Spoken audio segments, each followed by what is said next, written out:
Hi, I'm Dr. Hilton Becker. We are very pleased to introduce our article published in Aesthetic Surgery Journal of March 2018. The title is Surgical Site Irrigation in Plastic Surgery. At the present time, there is lack of clinical guidelines as to antibiotic prophylaxis in plastic surgery.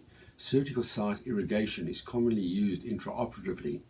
However, there is little clinical data regarding efficacy in appropriate regimes. The time of local exposure of irrigation solution is important for their efficacy and has not been studied before.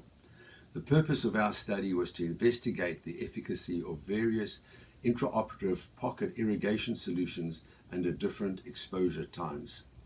Hello, I'm Dr. Olga Zhadan.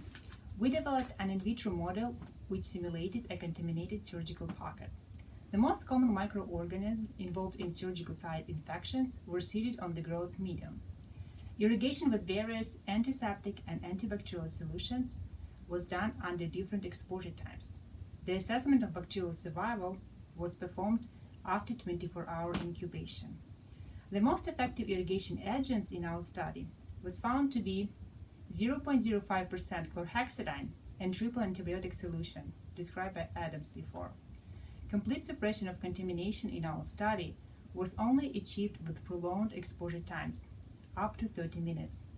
We recommend application of our results in the clinical settings by delaying evacuation of the irrigation solution from the surgical pocket and only activating the Jackson-Pratt drains 30 minutes later.